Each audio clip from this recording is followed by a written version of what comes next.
චූටි ඉඩක්වත් දෙන්න එපා. පොඩි ඉඩක් දුන්නොත් වෛරය මහ ගහක් වගේ වැඩෙනවා. මහ ගහක් වගේ වැඩෙනවා. චූටි ඉඩක් ඇති. අවශ්‍ය කරන පහසුකම් ටික එක්ක අල්ප මාත්‍ර ඉඩක් මනසේ දුන්නොත් වෛරය දලුලාල වැඩෙනවා. එකට කාන්තාවක් යන්න බයයි. ඇයි?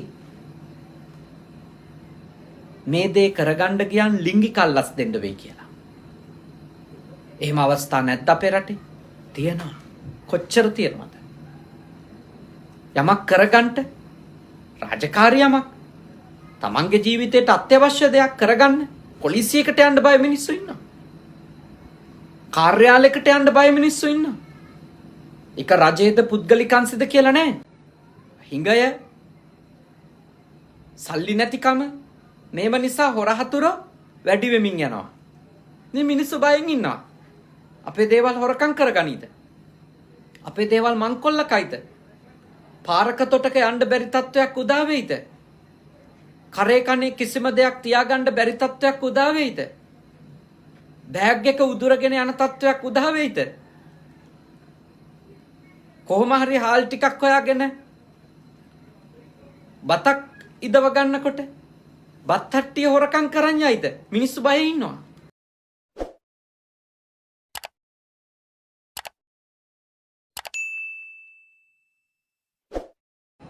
समन्त चक्रवालेषु अत्रा गच्छन्तु देवता सद्धम्मं मुनिराजस् सुनन्तु सग्घमोक्खदं धम्मस्सवන කාලෝ අයං බදන්තා ධම්මස්සවන කාලෝ අයං බදන්තා ධම්මස්සවන කාලෝ අයං බදන්තා නමෝ තස්ස භගවතු අරහතෝ සම්මා සම්බුද්දස්ස නමෝ තස්ස භගවතු අරහතෝ සම්මා සම්බුද්දස්ස නමෝ තස්ස භගවතු අරහතෝ සම්මා සම්බුද්දස්ස.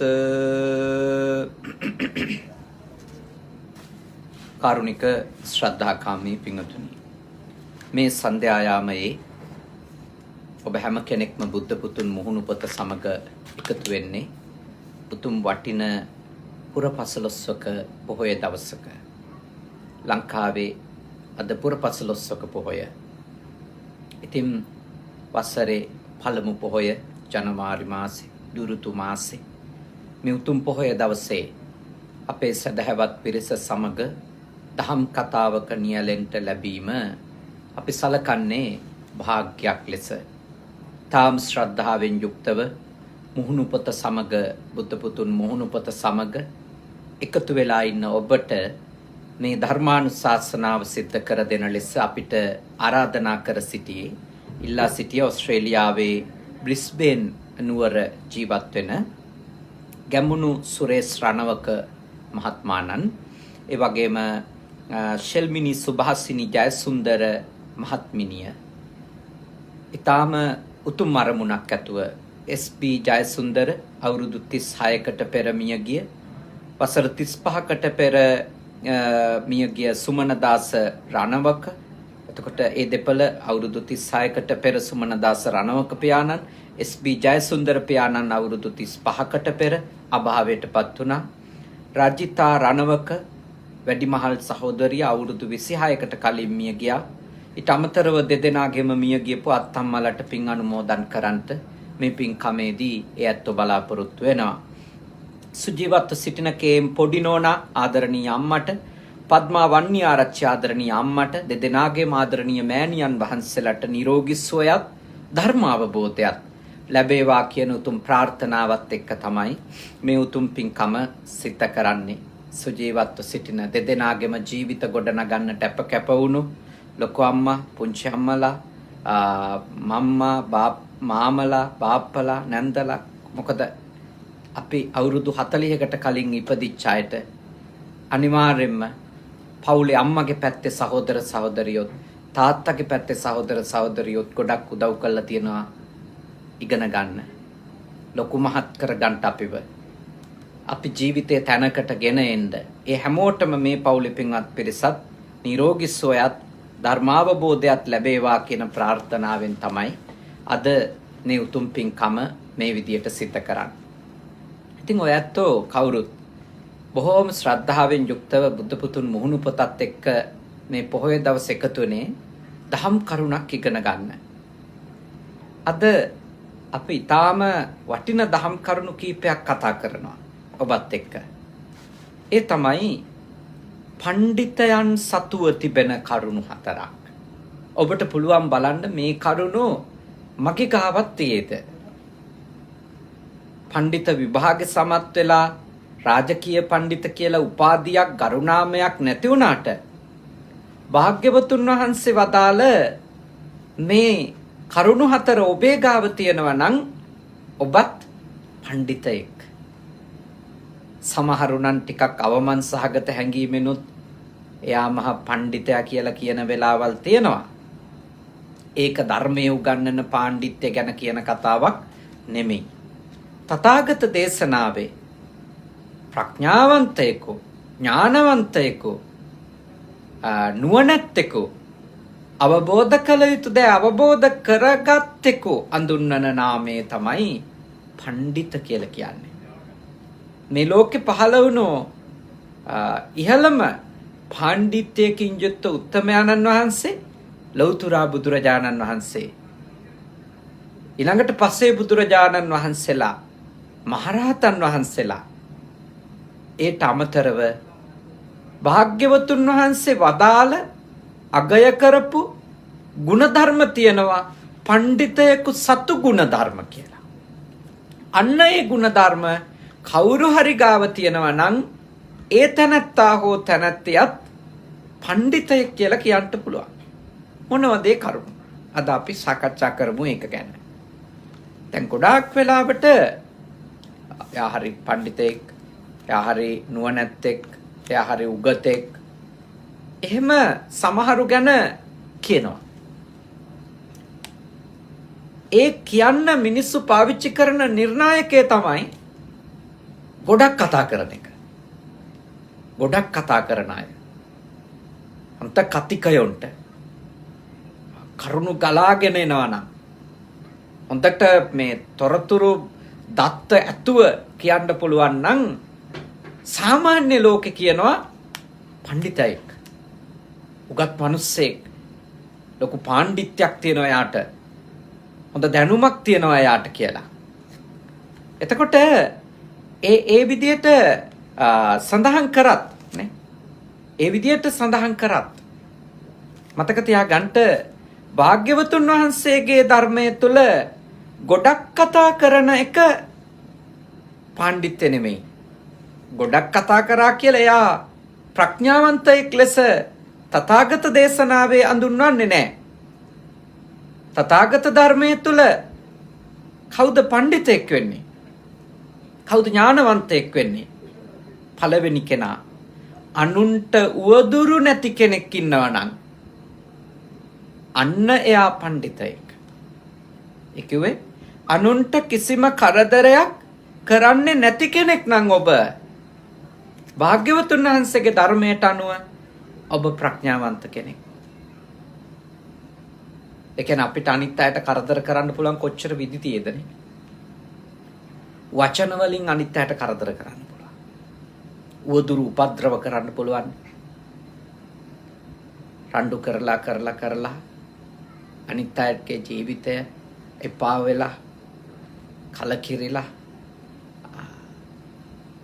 සමහර වෙලාවට ඒ හිංසා පීඩා ඉවසා ගන්න බැරි වුණාම සමහරව සියදිවි නසා ගැනීම කරා වුණත් ගමන් කරනවා.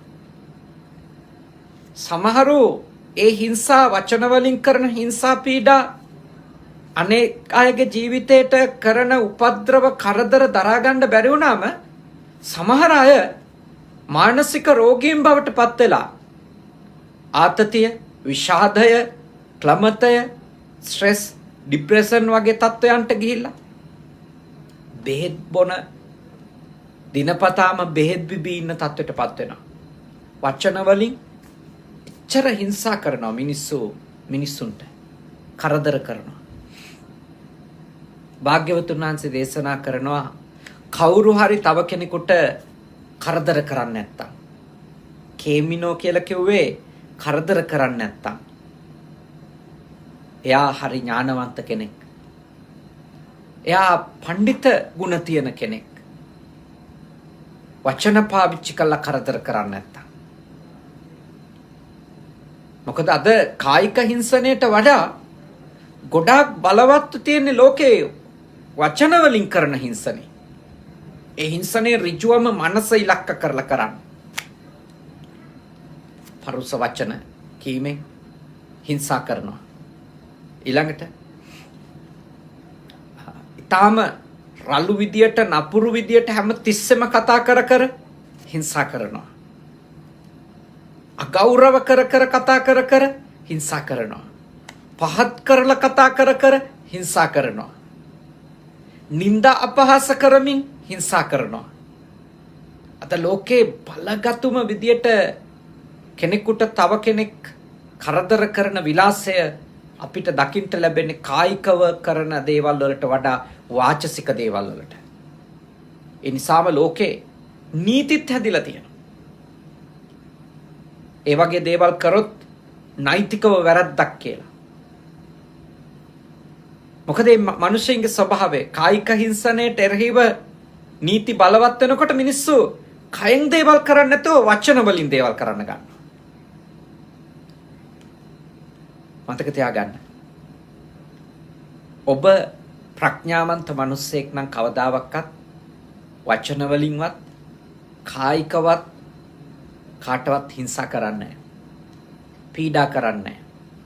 ඔබට උපාධිය ඕනි නැහැ. පඬිත්‍ය තහවුරු කරගන්න. කාටවත් උවදුරක්, කරදරයක්, ප්‍රශ්නයක්, වදයක් වෙන්නේ නැති මිනිස්සෙක් වෙන්න. මේ පොයේ දවසේ ඔබ ඒක හිතට ගන්න. ඒක අදිෂ්ඨානයක් කරගන්න. අනිත් අය හදන එක හරි අමාරුයිනේ. අනිත් අය වෙනස් කරන එක හරිම අමාරුයි. මම යෝජනා කරනවා ඔබ මේක හිතට ගන්න කියලා. මගේ පැත්තෙන් මම කාටවත් උපද්‍රවයක්, උවදුරක්, කරදරයක් කරන්නේ මම මැරෙනකන් මාත් එක්ක ඉන්න සියලු දෙනාටම මම ඇසුරු කරන ඇසුරු නොකරන හැම දෙනාටම විපතක් වෙන විදියට මගේ කයවත්, මගේ හිතවත්, මගේ වචනවත් මම පාවිච්චි කරන්නේ නැතුව ඉන්නවා කියලා. අදිෂ්ඨාන කරගන්න. මේ නව වසරේ පළමු පොයේ දවසේ ඒ වගේ අදිෂ්ඨානයක් හිතට ඇති කරගෙන ජීවිතේ ඉදිරියට ජීවත් වෙන්න පටන් ගන්න. ඔබ අනිත් අයට කරදර කරන්නේ නැතුව, උපද්‍රව කරන්නේ නැතුව අඛණ්ඩව ඉන්නකොට ඔබට ජීවිතේ බොහෝ කරදර කරන අයට තවදුරටත් ඒව කරගෙන යන්න හයිය නැති වෙනවා.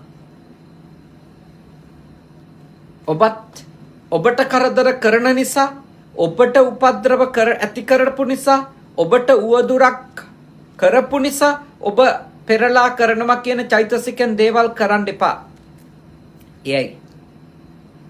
එයා තව තවත් ඔබ කරන සුළු දෙයින් ද්වේෂය, වෛරය, ක්‍රෝධය ඉස්මතු කරගෙන, බලගතු කරගෙන ඔබට පෙරලා හිංසා පීඩා කරන්න ගන්නවා.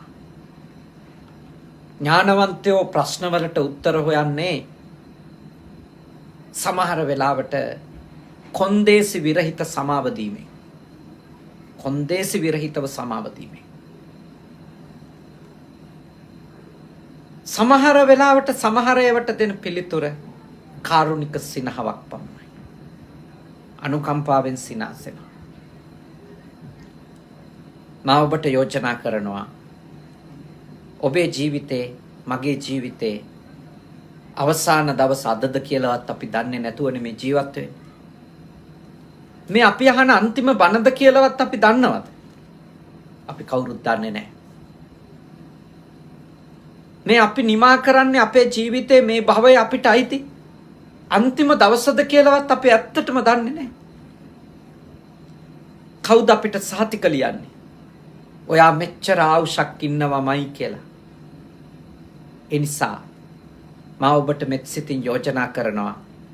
කරුණාවෙන් දයාවෙන් යුක්තව යෝජනා කරනවා. අනුන්ට උවදුරක් කරන්නේ නැති මිනිස්සෙක් වෙන්න බලමු. කාටවත් දන්න අයටවත් නොදන්න අයටවත් මනුෂ්‍යයින්ටවත් තිරිසන් අපායික සතුන්ටවත් කාටවත් කයනුත් වචනෙනුත් හිතිනුත් උවදුරක් කරන්නේ නැතුව ඉන්න උපරිම වීරිය කරමු.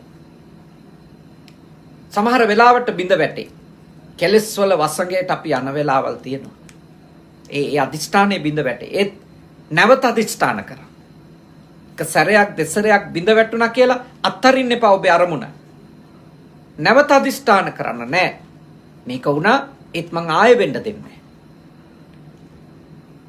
ඒ විදියට මං නැවත සිද්ධ වෙන්න දෙන්නේ නෑ කියලා අදිෂ්ඨාන කරා.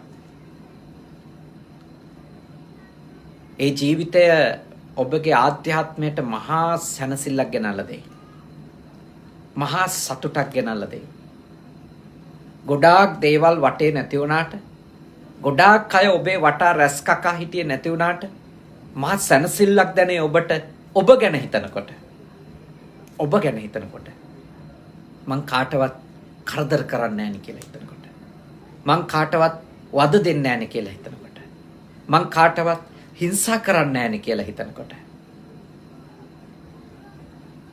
පඬිතයෙකුගේ නුවණැත්තෙකුගේ ජීවිතේ දකින්න ලැබෙන සුවිශේෂී ගුණාංගයක්. උවදුරු ඇති කරන්නේ කාටවත්. උපද්‍රව ඇති කරන්නේ කාටවත්. සමහර මිනිස්සු ඉන්නානේ. නාලා නාපු ලිඳට ගල් පෙරලලා යනවා. වතුර බීලා වතුර බීපු ටැප් එක කඩලා දාලා යනවා. වාඩි වෙලා ඉඳලා පුටුව හොල්ලලා ඒක තව මිනිහෙකුට වාඩි වෙන්න බැරි වෙන්න පවත්තලා යනවා. බස් එකේ සීට් එකේ යන ගමන් ඒක කපලා කුරුටු ගාලා ඉවර කරලා යනවා. එහෙම ඉන්නා මිනිස්සු. අනිත් මිනිස්සයාට කරදරයක් වෙන විදියට කටයුතු කරලා ආශාදයක් විඳින අය. අපි එහෙම වෙන්න හොඳ නැහැ. අනිත් මිනිස්සයාගේ විපත දැක අපේ සතුට හොයන අය බවට අපි කවදාවත්පත් නොවිය යුතුයි බෞද්ධ ධර්මය අනුගමනය කරන අය. මොකද තථාගතයන් වහන්සේගේ දේශනාවට අනුව අපි එහෙම කරනවා නම් අපි පඬිතයෝ නෙමෙයි. අපි අනුවණයෝ අපි. මොලේ නැති මිනිස්සු බවට අපිපත් වෙනවා. බුද්ධිය නැති මිනිස්සු බවට අපිපත් වෙනවා. ඒක ඉතාම හොඳින් තේරුම් ගන්න. දෙවනි කාරණය භාග්‍යවතුන් වහන්සේ දේශනා කරනවා. යම්කිසි කෙනෙක් අවෛරී කියලා කිව්වේ වෛර කරන්නේ නැත්තම් එතනිනුත් එයා නුවණැත්තෙක් වෙනවා කියලා. එතකොට ඒකේ අනිත් පැත්ත මොකද්ද? වෛර කරනවා නම් මෝඩයෙක් වෙනවා. අනුවණෙක් වෙනවා. වෛර කරන මිනිස්සයා ඇත්තටම අනුවණෙක්. අඥාන මිනිස්සයෝ විතරයි වෛර කරන්නේ කෙනෙකුට. ක්‍රෝධ කරන්නේ. වෛර බැඳගෙන ගැට ගහගෙන හිතේ තියාගෙන පලි ගහ ඉන්නේ අනුවණ මිනිස්සු. නුවණ මදකම නිසා. නුවණ තියෙන මිනිස්සු දන්නවා වෛරය නිසා මුලින්ම දැවිලා අළු වෙලා යන්නේ තමන්ගේ හතුරා නෙමෙයි තමන් කියලා. මුලේ තියෙන මිනිස්සු දන්නවා. බුද්ධිමත් මිනිස්සු ඒක දන්නවා. වෛරයෙන් ක්‍රෝධයෙන් අළු වෙන්නේ තමන්, දැවෙන්නේ තමන් කියලා. අනුන් දවන්න හිතුවට, අනුන් අලු කරලා දාන්න හිතුවට, අනුන් පුච්චලා දාන්න හිතුවට, අනුන්ගේ දේවල් නැති කරන්න හිතුවට. ඇයි එහෙම කියන්නේ මම? වෛර කරන කෙනා වෛරය කියන එක ඇතුලේ තැම්පත් කරගත්තට පස්සේ ඒක දහවලත් රැයෙහිත් අඛණ්ඩව ඒ සිතුවිල්ල අවදිමත්ව තියාගන්නවා. එහෙම කෙනාට හොඳ නරක පේන්නේ නැහැ. කල යුත්ත නොකල යුත්ත පේන්නේ නැහැ. හරි වැරද්ද පේන්නේ නැහැ. වෛරයෙන් ක්‍රෝධයෙන් උමතු වෙච්ච පැවිද්දෙකුට, ගිහියෙකුට, ස්ත්‍රියකට, පුරුෂයෙකුට හොඳ නරක පේන්නේ. වැරද්ද නිවැරද්ද පේන්නේ. ඒ වෙලාවේ ලැබෙන සතුට සැනසෙල්ල විතරයි පේන්නේ. හිංසා කරාම අනිකට වෛරයෙන් සිද්ධ වෙන හානිය, තමන්ට වෙන හානිය, අනිකාට වෙන හානිය, සමාජයට වෙන හානිය තේරෙන්නේ නැහැ. සමහර දේවල් අනෙක් අයගෙන් පලිගණ්ඩ කියලා කරන දේවල් තියෙනවනේ. මුහුණු පොත යොදාගෙන, YouTube එක පාවිච්චි කරගෙන, තවත් බොහෝ දේවල් පාවිච්චි කරලා වෛරෙන් ක්‍රෝධෙන් කරන දේවල් තියෙනවා. ඒවා කරලා ටික දවසක් යනකොට තමයි එයාට තේරෙන්නේ අන්තිමට මට මුකුත් ලැබුන්නේ නැහැ නේ කියලා. ඒ වෙලාවේ තමන්ගේ හතුරට නින්දාවක් එනකොට, අපහාසයක් එනකොට, අගෞරවයක් එනකොට, අවමානයක් වෙනකොට පොඩි ආස්වාදයක් වින්දට පස්සේදී ඒ කරපු දේවල් තමන්ටම එන්න පටන් ගන්නවා. ඒක තමයි යථාර්ථය. ඒක යථාර්ථයක්. උඩට විසි කරපු දෙයක් නැවත පහළට වැටෙනවා වගේ අපි කරන වැරදි ක්‍රියාවල, අයහපත් ක්‍රියාවල ප්‍රතිවිපාකය අපිට එනවා. ඉඳා කොච්චර කවුරු ගැන මොන තත්ත්වයේ ඇතුලේ ද්වේෂයක් ආවත් ඒක බැඳගත්තු වෛරයක් බවට පත් කරගන්න එපා. ද්වේෂය තරහව එනවා අනාගාමී භාවයට පත් වෙනකම්. ඒත් ඒක වෛරයක් වෙන්න දෙන්න එපා. බලන්න සසරේ ගොඩාක් පාරමී පුරපු කෙනෙක් තමයි නිවන අරමුණු කරගෙන දේවදත්ත භික්ෂුන් වහන්සේ. සංසාරේ ගොඩාක් පාරමී පුරලා තියෙනවා. උන්වහන්සේගේ විස්තර තියෙන ත්‍රිපිටක අට කතාවලට අනුව සාරිපුත්ත මොග්ගල්ලාන වැනි උතුම් මහරහතන් වහන්සේලාට වඩා දීර්ඝ කාලයක් සසරේ නිවන ඉලක්ක කරගෙන පාරමී පුරපු කෙනෙක් ලෙස තමයි දේවදත්ත ස්වාමීන් වහන්සේ ගැන තියෙන්නේ. ඒත් බලන්ට දේවදත්ත හාමුදුරුවන් එක භවයකදී වෛරය බැඳගත්තා බෝධිසත්වයන් වහන්සේ ගැන. අවාසනාවකට ඒ ඇති කරගත්තු වෛරය නිසා උන්වහන්සේගේ පාරමී ගමන, නිවෙන්නට පුහුණු කරගත්තු හිත යටපත් වෙලා ගිහිල්ලා අර වෛරයේ ගිනි දැල්ල බුරබුරා එයාගේ ආත්මය තුල, මනස තුල නැගෙන්න ගත්තා. බෝධිසත්වයෝ මුණ ගැහෙන හැම මොහොතකම, හැම භවයකම ඒ සීමාවක් නැති වෛරය මතුවෙන්න පටන් ගත්තා.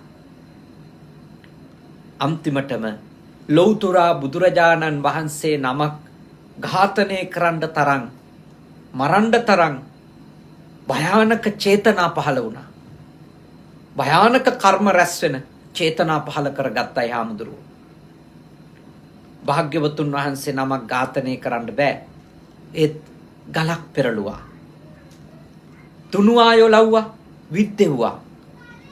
නාලාගිරි කියලා හස්තියෙකුට මත් වතුර පවවලා භාග්‍යවතුන් වහන්සේ පාගල මරවන්ට සැලසුම් කරා. ගොඩාක් අපරාධ කළා භාග්‍යවතුන් වහන්සේට. සමගි සංඝයා ભેද කළා. සමගි සංඝයා ભેද කළා.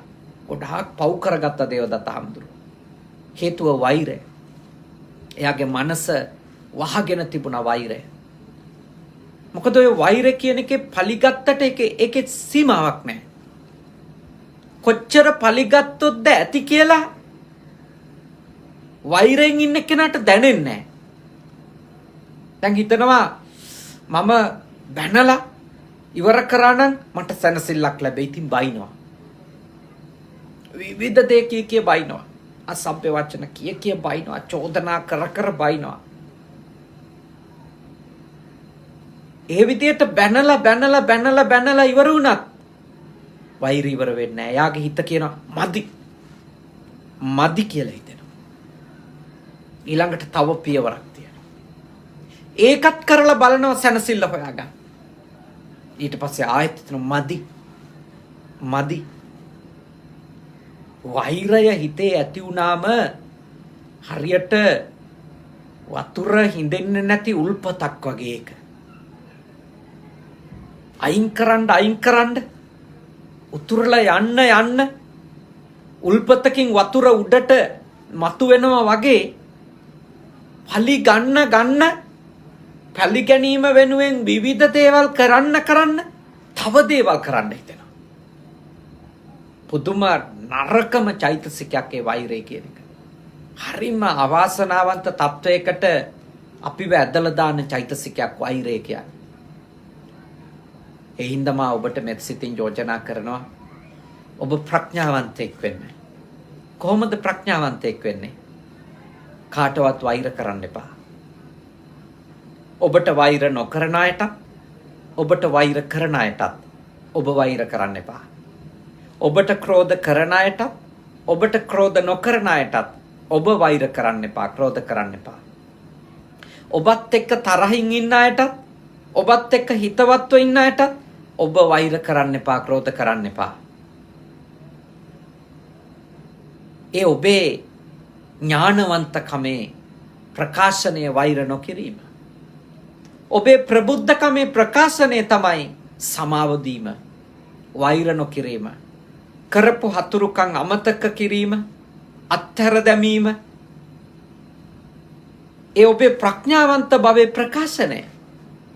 ඒ ඔබේ ඥානයේ ප්‍රකාශනය. ඒ ඔබේ තියෙන ප්‍රබුද්ධ භාවයේ ප්‍රකාශනය. එතෙන්ටපත් වෙන්න හැමෝටම බෑ. මොකද හැමෝම වීරය කරන්න නැති නිසා. බැරි වෙන්නේ වීරය නොකරන ඉඳා.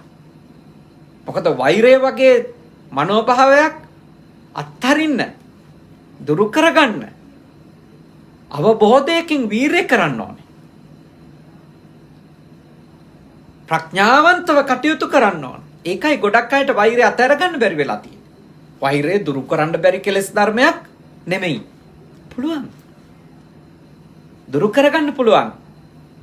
හැබැයි දුරු කරගන්න ඕනි නම් ඔබට සිද්ධ වෙනවා ඔබ කොහොම හරි ඔබේ මනස තුළ මෛත්‍රිය දියුණු කරන්න, ආදරය දියුණු කරන්න, කරුණාව දියුණු කරන්න, අනුකම්පාව දියුණු කරන්න, සමාව දීමේ ගුණය දියුණු කරන්න, අතහැරීමේ ගුණය දියුණු කරන්න.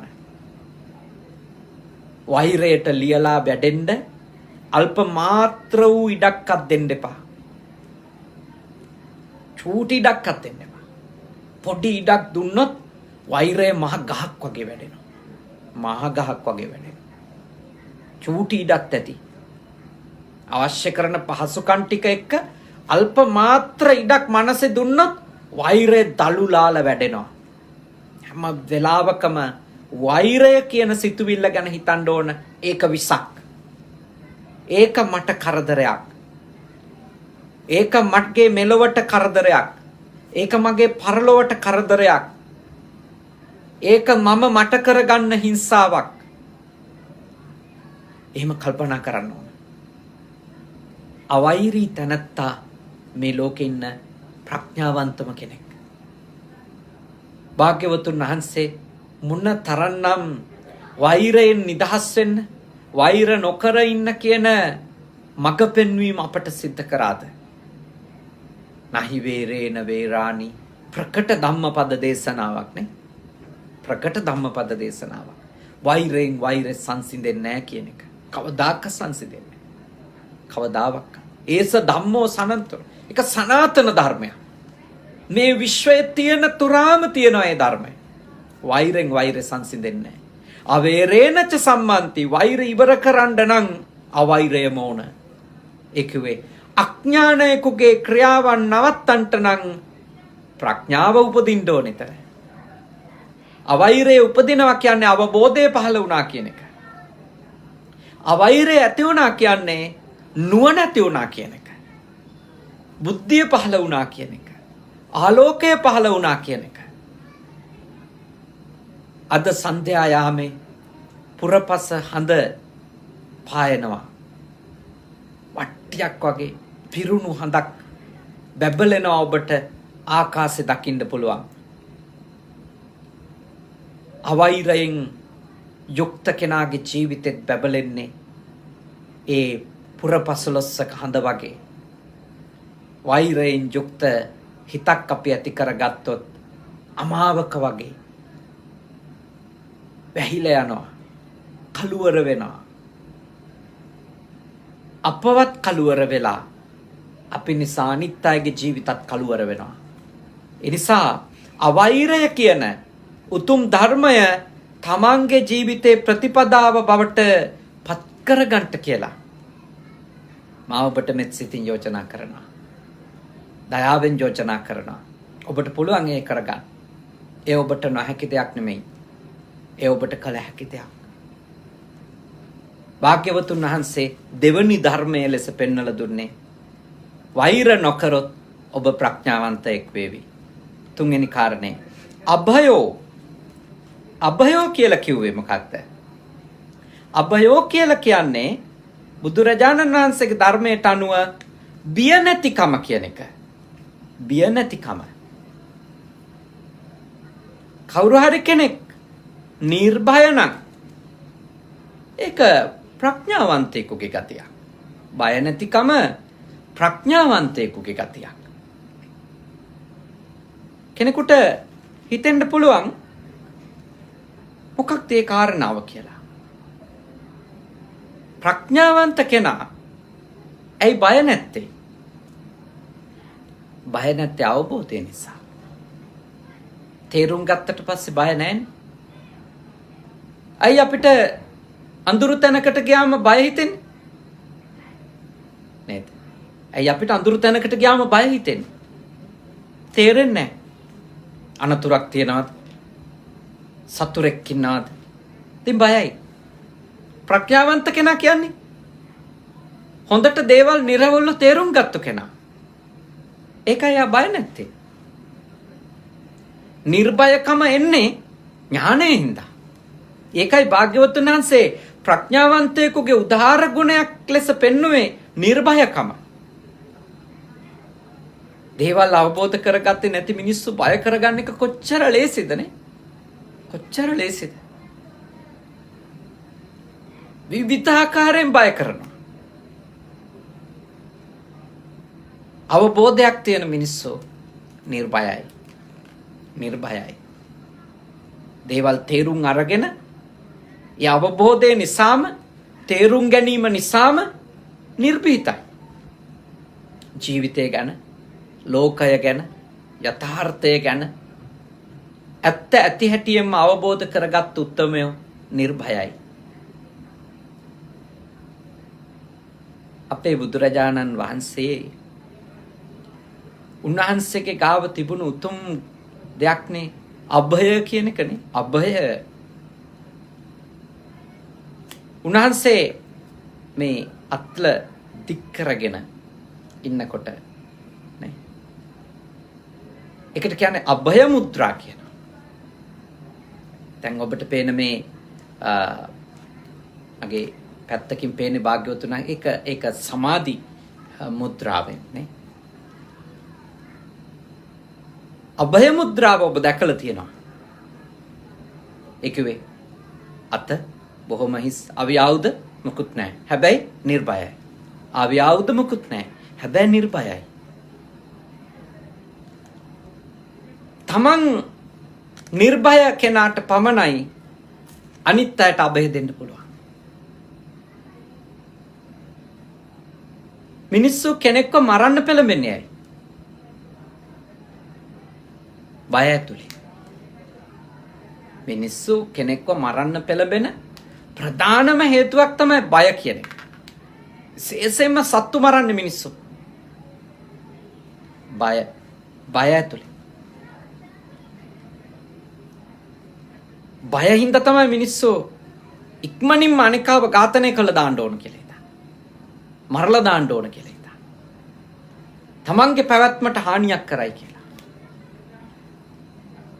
නිර්භය උත්තමයෝ, ප්‍රඥාවන්ත උත්තමයෝ තමන්ගේ ජීවිතයේ පිළිබඳව ඇතිවෙනු අවබෝධය නිසා නිර්භයභාවය තමන් තුළ දියුණු වුණාට පස්සේ සියලු සත්වයින්ට අභය දාණය දෙනවා.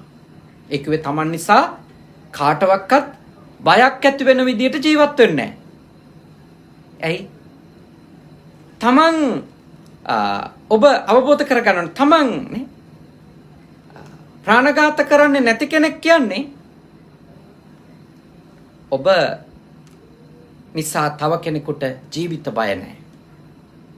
ඔබ හොරකම් නොකරන කෙනෙක් කියන්නේ ඔබ නිසා තව කෙනෙකුට බය හිතෙන්නේ නැහනේ. බය හිතෙන්නේ නැහැ. එයාගේ දේවල් ගනී කියලා. මිනිස්සු කොච්චර බයෙන් දින්නේ මේ කාලේ? අපේ රටේ මිනිස්සු කොච්චර බයෙන් දින්නේ? ඇයි? දුප්පත්කම, නැති බැරිකම, අත්‍යවශ්‍ය දේවල් වල හිඟය, සල්ලි නැතිකම, මේව නිසා හොරහතුර වැඩි වෙමින් යනවා. මේ මිනිස්සු බයෙන් ඉන්නවා. අපේ දේවල් හොරකම් කරගනීද? අපේ දේවල් මංකොල්ල කයිද? පාරක තොටක යන්න බැරි තත්වයක් උදා වෙයිද?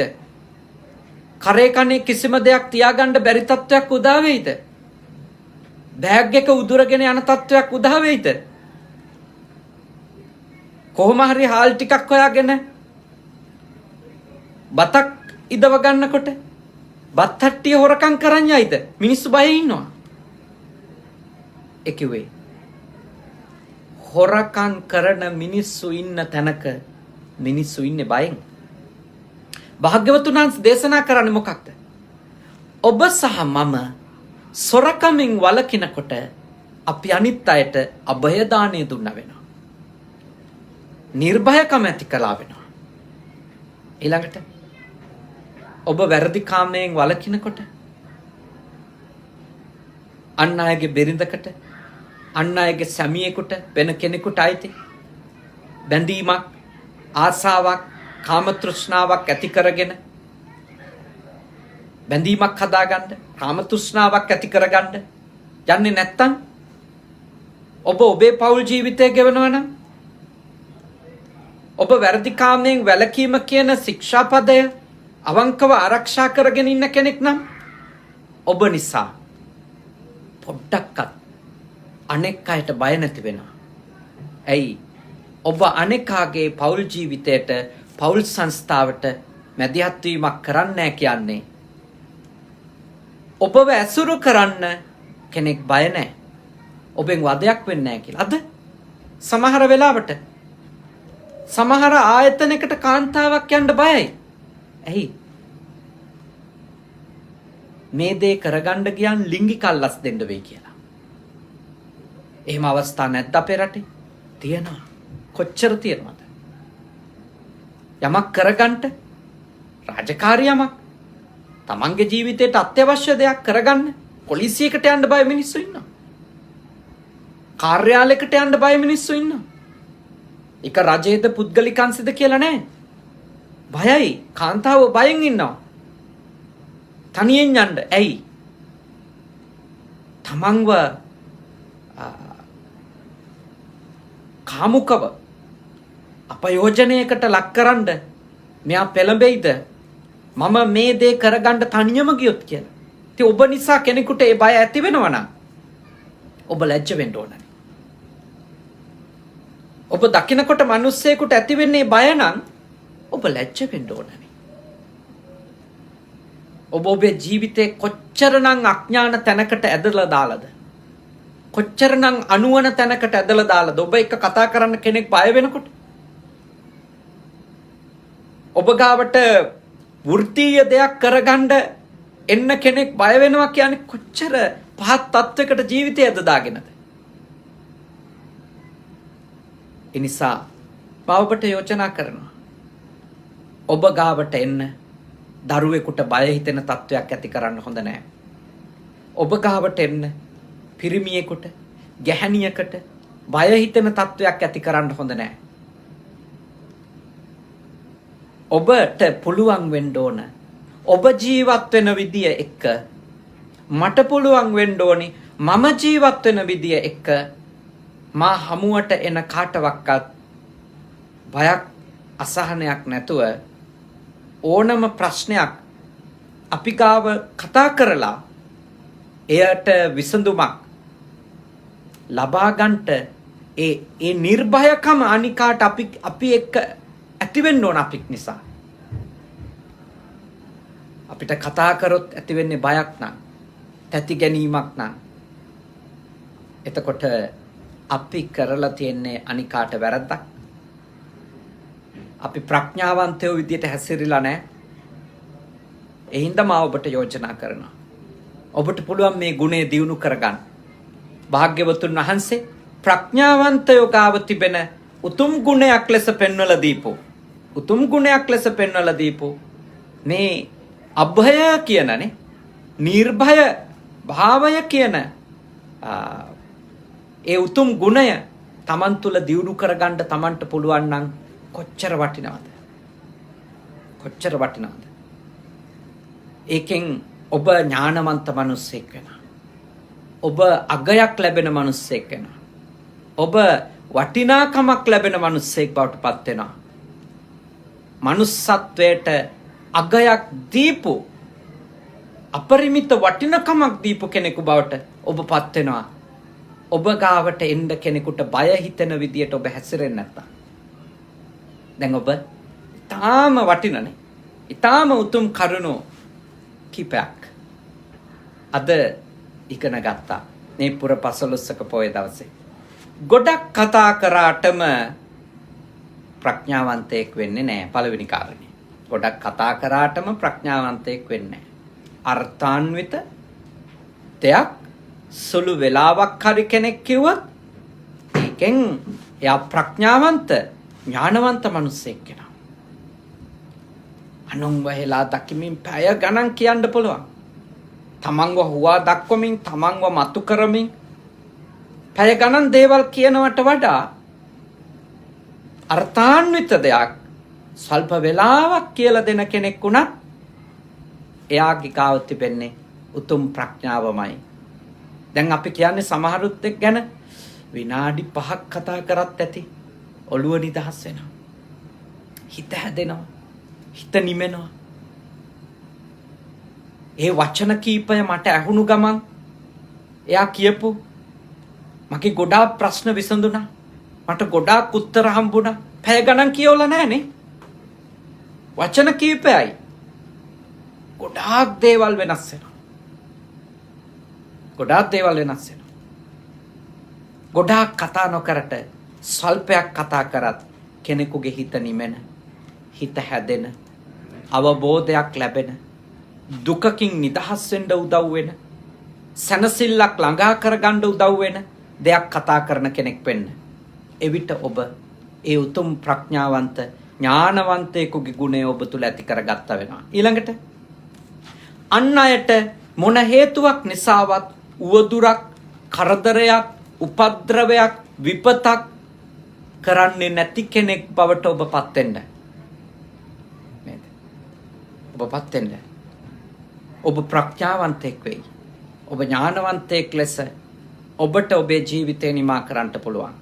ඊළඟ කාරණේ භාග්‍යවතුන් වහන්සේ දේශනා කරනවා අපට තුන්වෙනි කාරණය ලෙස ඔබත් මමත් වීරිය කරන්න ඕන කියලා. තුන්වෙනි කාරණාව ලෙස පෙන්වලා දෙන්නේ වෛර නොකර ඉන්න. වෛර නොකිරීම භාග්‍යවතුන් වහන්සේ අපිට පෙන්වලා දෙනවා උතුම් ගුණයක් ලෙස, උදාර ගුණයක් ලෙස, ප්‍රබුද්ධ ගුණයක් ලෙස, ප්‍රඥාවන්තයින්ගේ ගුණයක් ලෙස වෛර නොකර ජීවත් වෙන එක. ක්‍රෝධ නොකර ජීවත් වෙන එක. ඒක උතුම් උදාර ගුණයක් ලෙස තමයි තථාගත දේශනාවේ පෙන්වලා දීලා තියෙන්නේ. අන්තිම කාරණේ ඔබ නිසා කාටවත් බය හිතෙන්නේ නැති වෙන්න ජීවත් වෙන්න ඉගෙන ගන්න එක. ඔබ නිසා කාටවත් බය හිතෙන්නේ නැති වෙන්න ජීවත් වෙන එක. ඔබ නිසා කවුරුවත් ඇතිගන්නේ නැති වෙන්න ජීවත් වෙන එක. ඔබ නිසා කාටවත් අසහනයක් ඇති නොවෙන්න ජීවත් වෙන එක. ප්‍රඥාවන්තයින්ගේ ස්වභාවයක්, ඥානවන්තයින්ගේ ස්වභාවයක්. ඉතින් අත කරුණු 4ක් මේ පුර 15ක පොය දවසේ ටික වෙලාවක් වුණත් ශ්‍රද්ධාවෙන් ඉගෙන ගත්තා.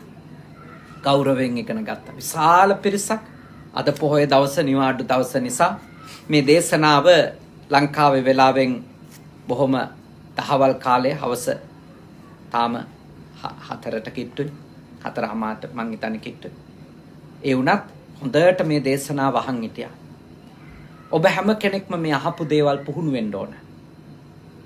පොඩ්ඩක් හරි වීරය කරන්න ඕන. මේ දේවල් පුහුණු කරගන්න. හිත හදාගන්න. හිත පුහුණු කරගන්න. හිත සුවපත් කරගන්න උත්සාහ කරන්න ඕන. කිසිම දෙයක් ඉබේ ලැබෙන්නේ නැහැ. හැම දෙයකටම උත්සාහයක් ඕන. හැම දෙයකටම කැප වෙන්න ඕන. බුදුහාමුදුරුවෝ දේශනා කරපු විදියට ඕන දෙයක් සාර්ථක වෙන්න නම් ඒ අරමුණ වෙනුවෙන් නොකළ යුතු දේවල් නොකර ඉන්න කෙනෙක් බවට පත් වෙන්න ඕන. කරන්න තියෙන දේවල් ටික කරන කෙනෙක් බවට පත් වෙන්න ඕන. ඒකත් ටික දවසක් නෙමෙයි, අඛණ්ඩව අරමුණ සම්පූර්ණ වෙනකම්ම මොන පීඩා මැද්දේ වුණත්, මොන බාධා මැද්දේ වුණත්, මොන කරදර මැද්දේ වුණත් තමන්ගේ අරමුණට අවශ්‍ය කරන අතහරින්න තියෙන දේවල් අතහැරීම, පුහුණු කරගන්න තියෙන දේවල් පුහුණු කිරීම අපි සිද්ධ කරනවා නම් අපිට ප්‍රඥාවන්තයින් ලෙස මේ ජීවිතේ නිමා කරන්නට අවස්ථාව හම්බ වෙනවා.